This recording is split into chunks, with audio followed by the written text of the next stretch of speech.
Shalom Israel. I'd like to give all praises, honor, and glory to Yahweh, Ba'ashim Yahushai, Ba'ashim Kakwadash, double honor to the apostles and the elders of Great Millstone, and Shalom to Lek out there doing his work of faith and labor of love and true sincerity.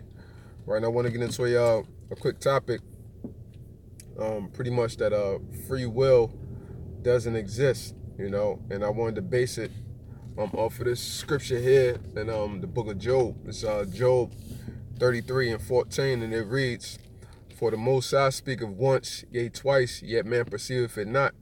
In a dream, in a vision of the night, when deep sleep falleth upon men, and slumberings upon the bed, then he openeth the ears of men, and sealeth their instructions, that he may withdraw man from his purpose, and hide pride from man. He keepeth back his soul from the pit, and his life from perishing by the sword." Okay, so when you look at this on an overall basis, the average person will look, well, that don't mean that. Well, what else could it possibly mean?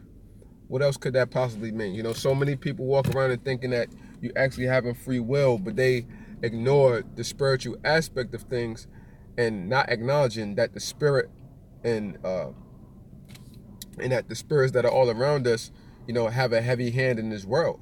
To say that that we have free will is to pretty much say like the Most High doesn't have control over his creations. Because if that were the case, people would just want to run wild, do whatever, and nothing should come of it. If that's the case, if we truly have free will, in the book of Revelations, matter of fact, let me grab that real quick. I ain't gonna be able to grab that many scriptures, while I'm driving, but I'm gonna quote a lot of them. But while I can grab something, I will. Revelation 17 and 17, and it says, "For the Most High have put it in their hearts to fulfill his will, and to agree and to give their kingdom unto the beast until the words of the Most High shall be fulfilled." So that clearly lets us know right there, if the Most High have put it in a certain person's heart to fulfill his will, then what does that mean? That person doesn't have control over the things in which the Most High is about to make them do. It's just like with Pharaoh, and that's always the prime example, but people don't look at that on a spiritual note. When the Lord said that he hardened his heart, not that he hardened his literal heart, because if he did that, then what? He would die. But what? His mind. He made his mind be stubborn and stiff-necked, that he wouldn't let our people go, so that the Most High can show his power within Egypt, man. And, as Apostle Gabriel always say, the Most High does things in a dramatic fashion. The Most High always does things, to show his power, to show his glory, to show his majesty, so that many can be in awe of the things in which he does, so that there can be no doubt that there's no other true and living power but him. And yet the world still tends to neglect this very spiritual fact, man. And it definitely is a spiritual fact. So even if when it comes to somebody, committing suicide or different things like that, the Most High had those angels, to work on that person's mind to commit the act in which they did that.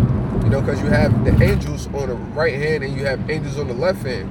All of the angels are decent because they're just doing what they're supposed to do. So an angel on the left-hand side, you can't necessarily say that he's wicked, because he's doing what he's supposed to do. He's doing what his job called him to do. He's doing what the Most High required him to do. And that's what it all boils down to, But that's something that the world cannot grasp. That's a hard pill for people to swallow, a very hard pill for people to swallow, because they don't want to believe that, the Most High could be capable of something, and in their eyes, they may consider like, why is the Most High doing this? Why does he? Yeah, so because in their eyes, they're gonna look at the Most High in some type of way, and they don't want to feel that way. Well, at the end of the day, the Most High is still righteous, but he has the power and the will to move his creatures as he sees fit, because this is his program. If you controlling a play, in which this is the scriptures, this whole life in which we live in is the scriptures, it's a play, it's a right out of the Most High, because it's already written. If you the controller of the play, you can make the characters do what you want them to do. And if it's your creation of how you created a certain character, you may see a certain beauty out of that. You know, you may see a certain beauty out of that because what you orchestrated this whole scenario beautifully, better than anybody else could see the vision. So nobody can't tell you your vision for the play that you wanted to have. And that's what the Most High has done. He has set up his play and his vision as he see fit for it to have, and it's all beauty to him. You know, it's all beauty to him because he created it. And out of it all, he's going to get to show his power, his majesty, and his glory out of the whole thing, man. You know? And also to go to the book of Psalms, Proverbs, as we always quote. Proverbs 20 and 24. Man's goings are of the Lord, therefore how can a man understand his own way? You know, so if man's goings are of the Lord, then man don't really know which way he's going. Why? Because it's the Most High that's going to steer him in a direction in which he's supposed to go. So how does man truly have free will? You know, because if we had free will or in different things like that, all the plans and things that brothers may had, you know, while we was dwelling in the world, more than likely they would have probably came to fruition, or we would have been still seeking those same things while we was in the world. You know, if man's goings was of the Lord, who would really want to sacrifice on a fleshly note? Who would really want to sacrifice their life, right, for something that's going to be later on? You know, that would make no sense in the average person's mind that's not spiritual. But a spiritual man can pick it up and can clearly see, you know, that the Most High meant things to go a certain way, that he's planning our steps regardless of what fact it is, you know, regardless of what fact it is. So, and, you know, a lot of people would like to say that the Most High, giving all the credit to Satan, saying Satan that did it well. Satan, he's a creature of the Most High. Case in point with the book of Job. That's the prime case in point in which should let people know, because church people, they'll always quote Job, right? They'll always quote Job.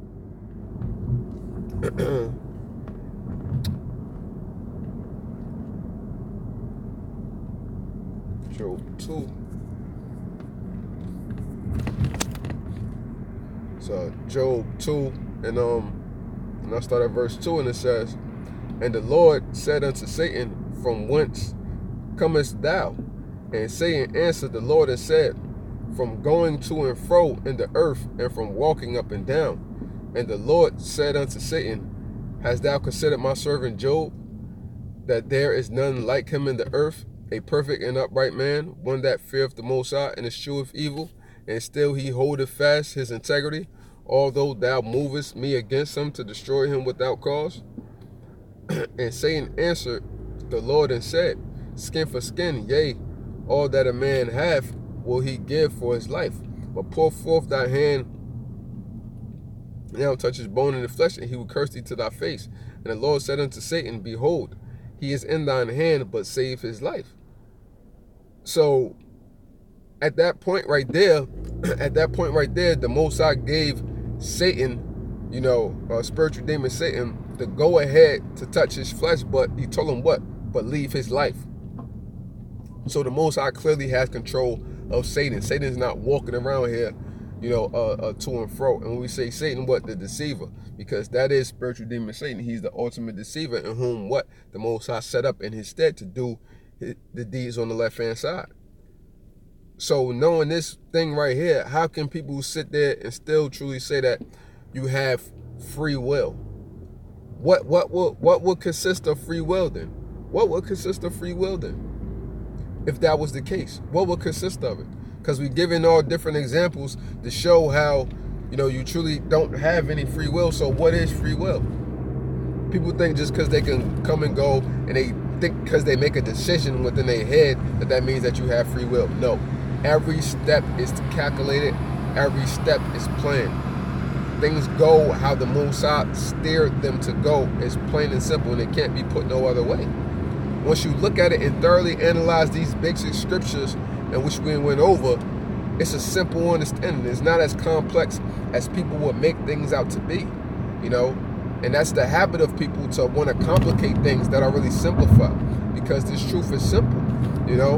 And let me just, with that, because it's Proverbs, was it Proverbs 14? Yeah, Proverbs 14:6. A scorner seeketh wisdom and findeth it not, but knowledge is easy unto him that understandeth. So the Most High is going to make the knowledge of this truth easy unto a man, because what? He imparted that understanding into man to be able to grasp these basic concepts, you know, that only come from the Most High, man. So that's what it all boils down to. This is real simple, but people make things a lot more complicated than what it truly is, you know. And why would the Most High truly give people free will, you know, to do whatsoever they want and not have control over it? You know, he's not just watching down and just making the decisions as he goes along. These decisions are already predetermined already. He already knows how he's setting up. He already knows how he's orchestrating it. Just how we, like I mentioned, you know, with a play or with a movie or any given thing like that. If man already has the ability to be able to plot, plan, and strategize and set up movies how they are, and then to catch you off in all types of awe and suspense and things like that, how much more can the Most High do these things in the same fashion, but even much more dramatic and even much more greater than what man can do, you know? So it's plain as day, you know, that we clearly don't have free will, man, you know? So, you know, with that, you know, I hope this segment was edifying to display that, and I hope the points that I brought out, you know, was clear and concise, you know? So with that, you know, I'd like to give all praises, honor, and glory to Yahweh, Ba'ashim Yahushai, Ba'ashim Kakwadash, double honors to the apostles and the elders of the great millstone, and shalom to Lek out there doing his work of faith and labor of love and true sincerity. Shalom.